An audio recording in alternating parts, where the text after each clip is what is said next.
everyone, this is Peak Entertainment and we are back again, and here now we have another video for you, and in continuation of the tribute to the late great Gene Hackman, I will be taking a look back at some of his most outstanding films throughout his career. Now in this edition I'll take a look at the severely underrated and exciting actioner Bat 21. Released on October the 21st, 1988, it stars Gene Hackman, Danny Glover, Jerry Reed, David Marshall Grant, and it was directed by Peter Markle. Adapted from the novel of the same name and written by William C. Anderson, who was an actual United States Air Force colonel, and it charts the events within the Vietnam War where Lieutenant Colonel Gene Hambleton volunteers to go on a mission to help engage in electronic countermeasures. All of a sudden the plane that he is in is shot down by missiles. Managing to eject the plane, Hambleton emerges as the only survivor as he lands within enemy lines. When news of the plane attack is communicated, Captain Bartholomew Clark is assigned to take reconnaissance within the O2 Skymaster plane to search for Hambleton. He eventually makes radio contact to organise his rescue. However, Hambleton discovers that the area that he's in is far more hostile and efforts to rescue him are constantly delayed. As further attempts are made, conflicts escalate ever more intensely and ever more desperate measures have to be taken in order to save Hambleton's life. Now when looking back at Bat 21, it's a very exciting and compelling and at times powerful Vietnam War story. Plot wise, it almost plays like a Die Hard in Vietnam, as we see that Hambleton is similar to John McClane being trapped within a hostile environment and Bartholomew Clark who has to help save him by radio communication. Now admittedly it does take its time within its story. Now it's fine as we see Hambleton stranded and communicating with Clark, but the movie almost just meanders by and you do wonder where exactly it's heading or what it's trying to say. But around just after the halfway point it suddenly starts to escalate as the conflict starts to really intensify, and without spoiling details we get an intense and brutal 10 minutes with some shocking moments of violence that aren't here just for shock value or gratuitous nature. It really does propel the story forward, and as well as getting a standard action movie, we now have a story of conscience, of vengeance and retaliation. As the strikes rain down and the fires set ablaze, we get some truly great cinematic shots, and at times you become far more gripped and compelled in the stories, and this is what any good or great film should be. It should improve as it goes on, it should become far more urgent, more momentous and more impactful as it heads towards its conclusion, and Bat 21 definitely does that. We look at the performances first off, and of course we focus on Gene Hackman in lead role. Now I will say that for all of his greatness throughout his career as an actor, this is somewhat of a muted role here.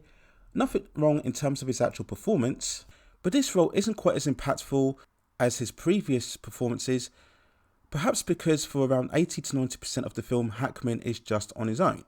Character wise he doesn't really get to do a lot aside from wander around and witness events. It's a role that I think wasn't quite worthy or didn't have enough material for an actor like Gene Hackman.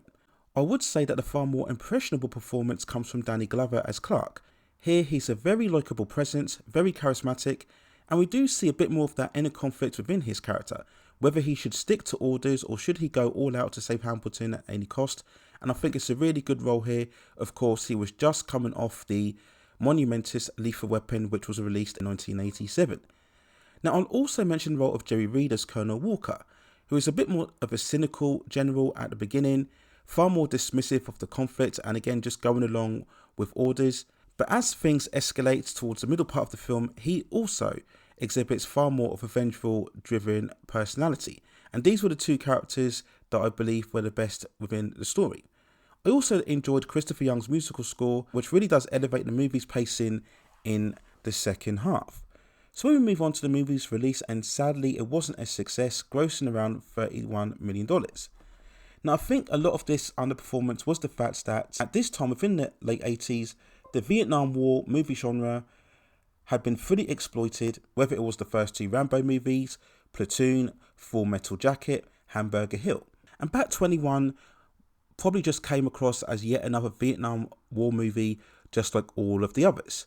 Also the fact that Bat 21 is far less about the whole Vietnam conflict, whether it's before, during or after, and it's much more about a single incident or experience, and maybe it wasn't quite as sensational a sell to audiences.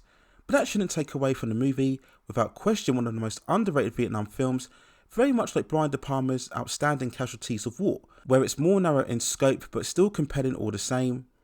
Still dealing with characters, very much more of a single perspective of characters' reactions and emotions, dealing with the conflicts that they experience within the story.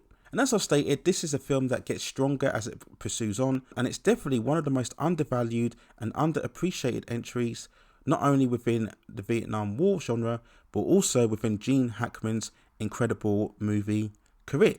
It's definitely a movie that's worth checking out in Bat 21. So that's my overall thoughts and feelings when looking back at the film Bat 21. Let me know what you think in the comments below. And if you have any other movies, television series, or any other topics within the pop entertainment and culture scene that you'd like to see me cover within the channel, then also let me know within the comments, and I will see if I can provide further commentary for you on that subject matter within the future. Please consider hitting like the subscription and notification buttons so I can provide you with more high quality content like this in the future. But that's it for now. Take care of yourselves, and I will see you very, very soon.